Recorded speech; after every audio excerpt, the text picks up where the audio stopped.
the shed. And I just thought how we've sort of done that in one sense around here. I mean, churches are like tool sheds, you know, it's for the kingdom, and so there's all these great tools we have in them, and so it's kind of cool that we get a chance to sort of think about things in a new way. So we've been, in fact, that's how I ended up with this. Cleaning out the shed. Cleaning out the shed was sort of aggravating my finger. Yeah, well, I worked. Worked hard.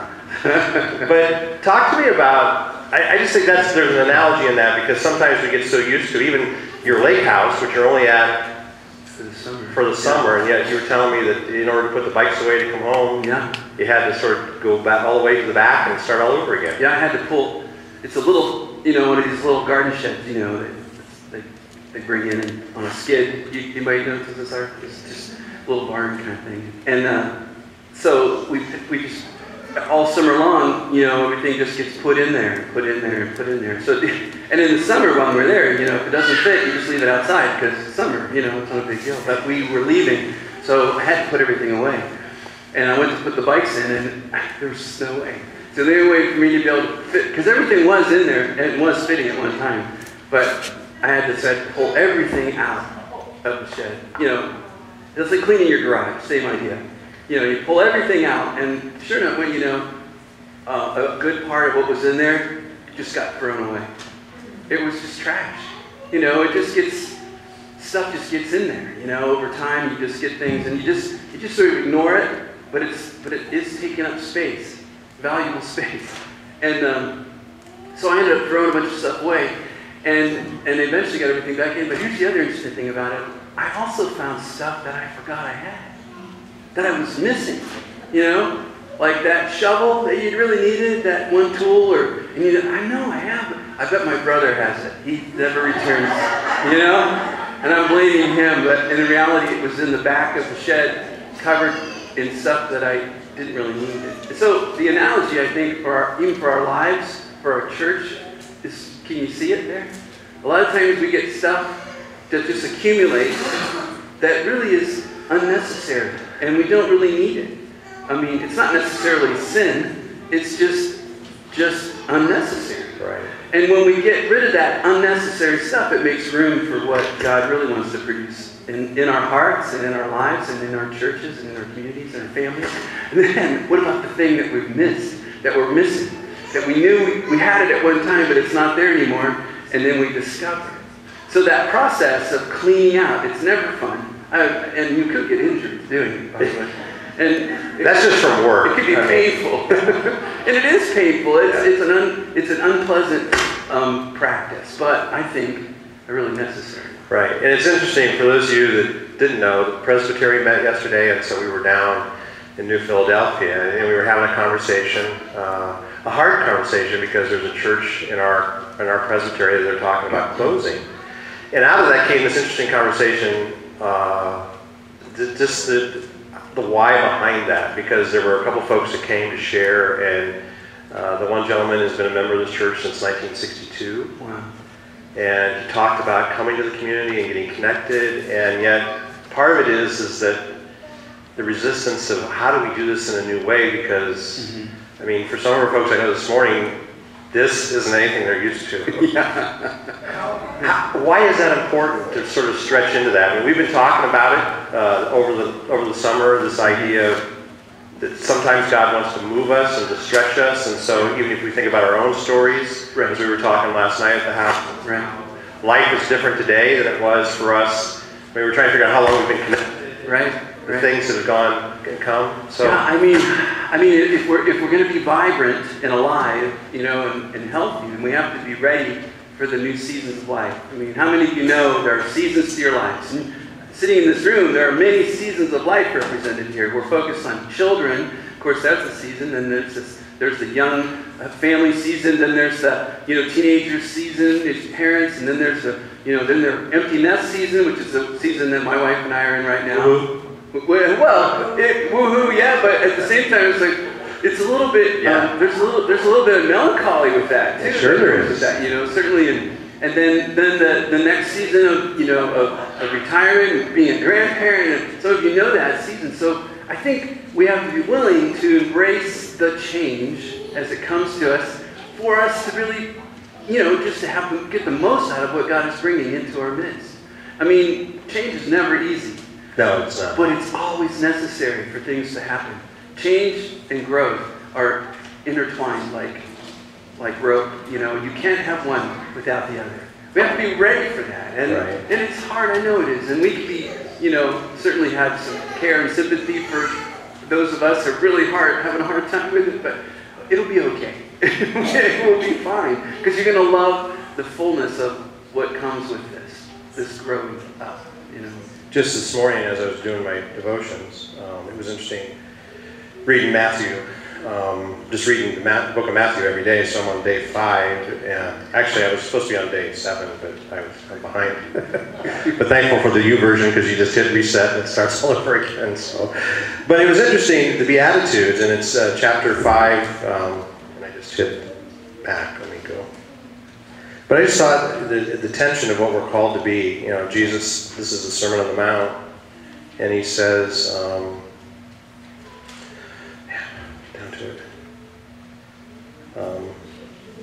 in a word, Jesus says, what I'm saying is this: grow up. The kingdom that you're a part of is you need to live like you're in it. Live out your God-created identity. Live generously and graciously towards others the way God lives towards you.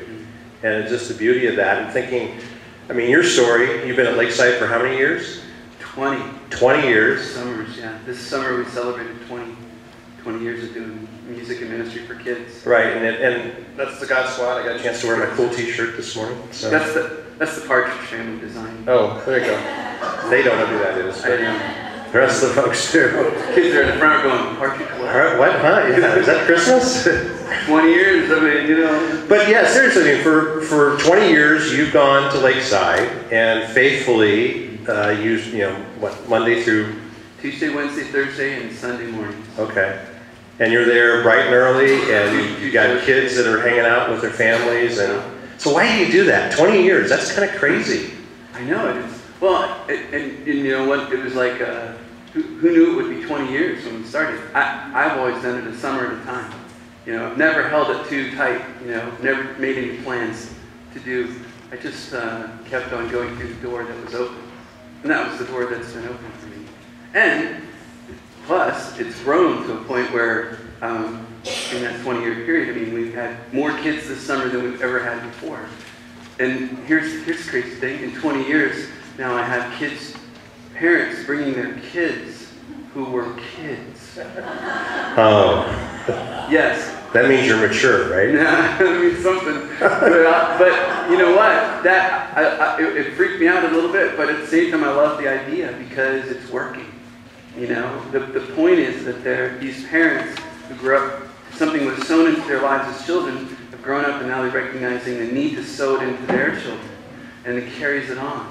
And that's what's happening here too. As we sow into our kids, we're going to see, the fruit of that.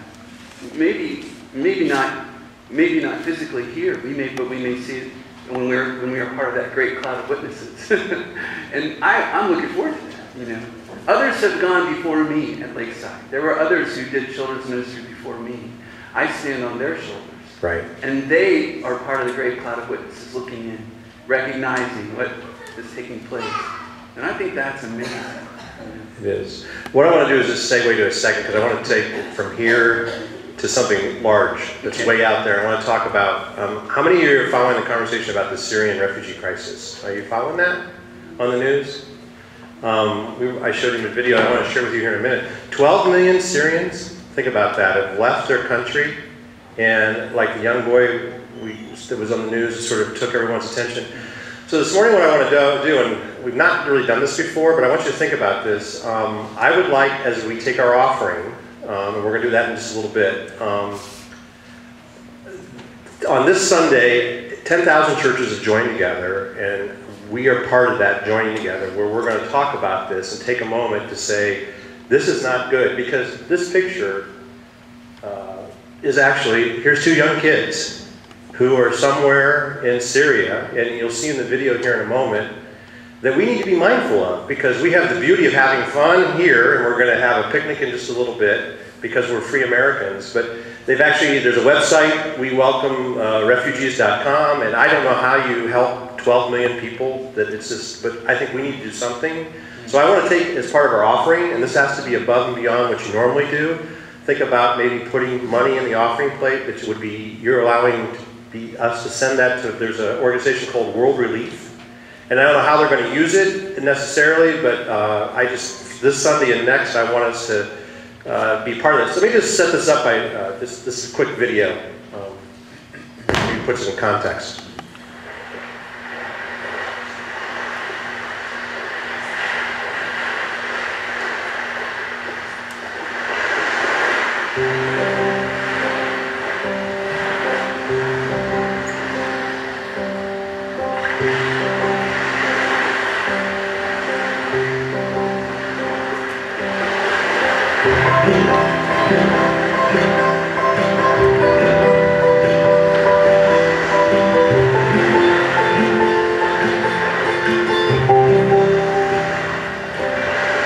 Lost and weary traveler, searching for the way to go. Stranger, heavy-hearted, longing for someone you know.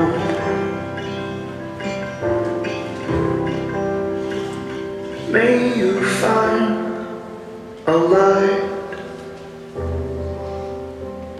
May you find a light. May you find a light to guide you home.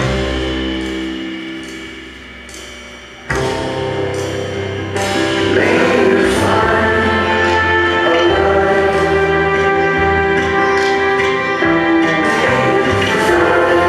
you find a light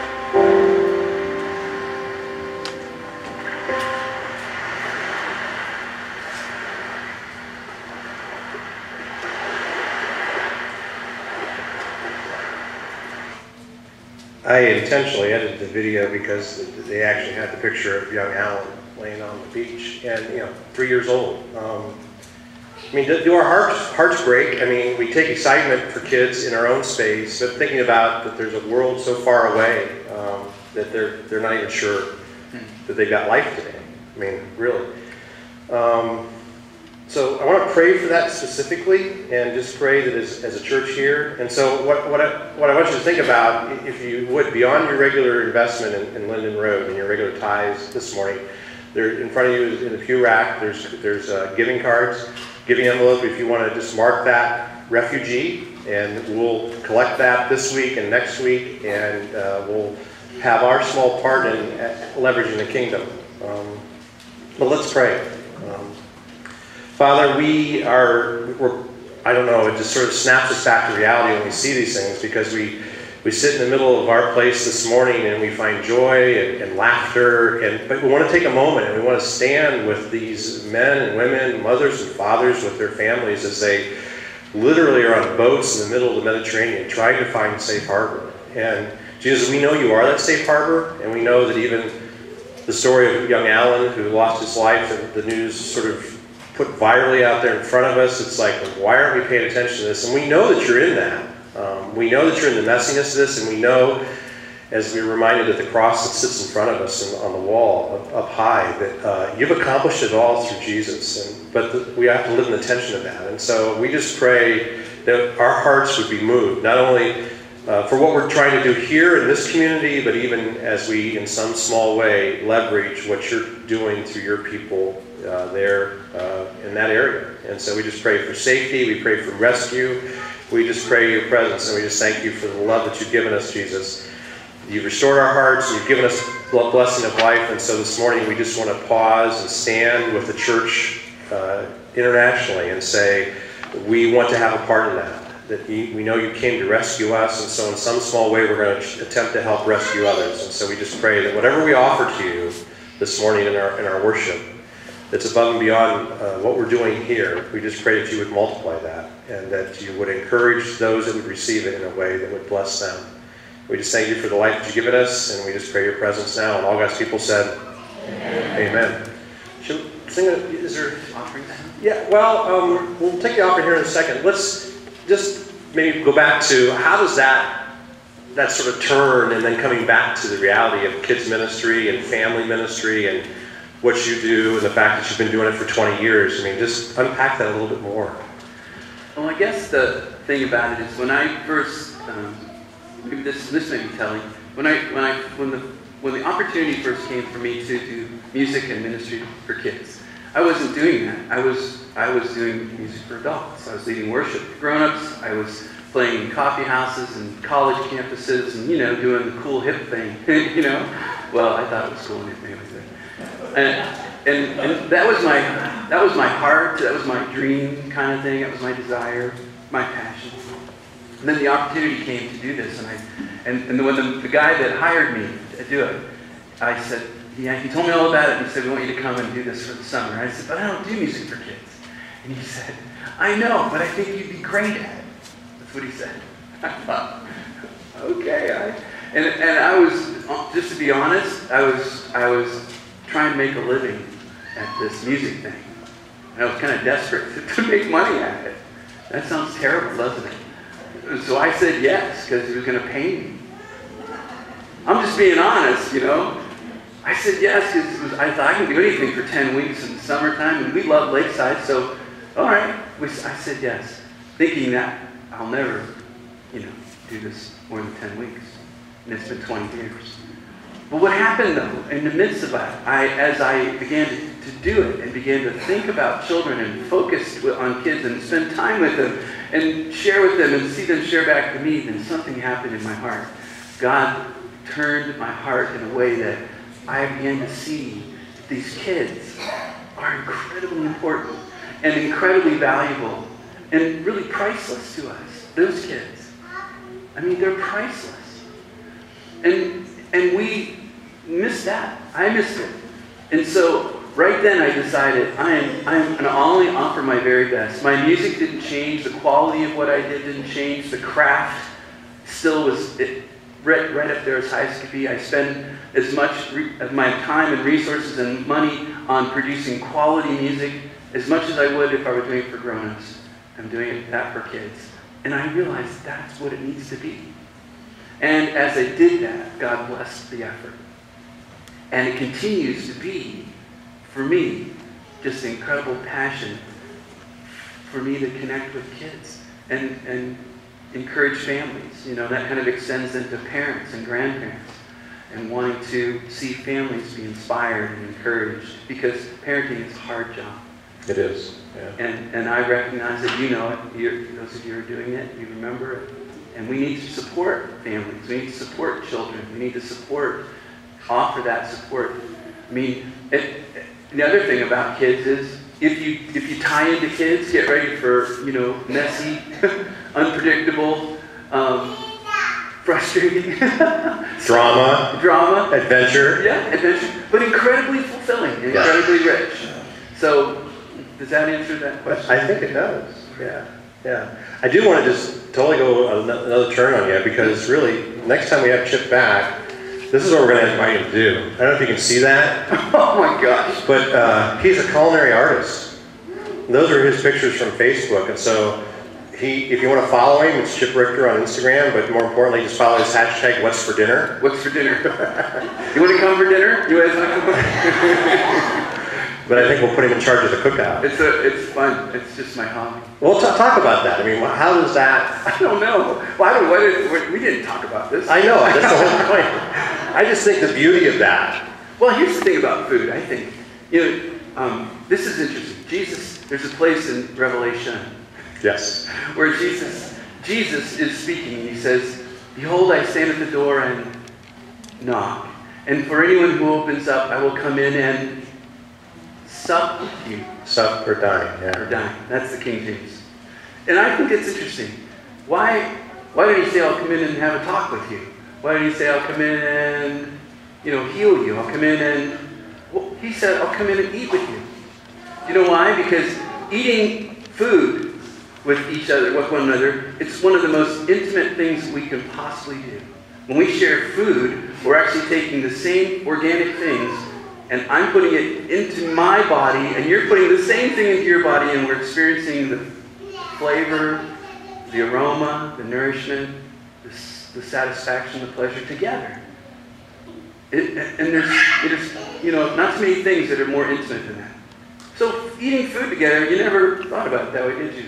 But there's ministry that happens in that time. I do these parenting workshops. And one of the points in the parenting workshop is I think it's vital for families to eat together around the table. It's hard, isn't it? You got soccer practice, you got band, you got wherever you got, but you've got to do that. You have to come together because in that time around that table, there's conversation, there's drama, perhaps, but there are good things that happen as we share that food together. There are laughs, there's memories made. It's important.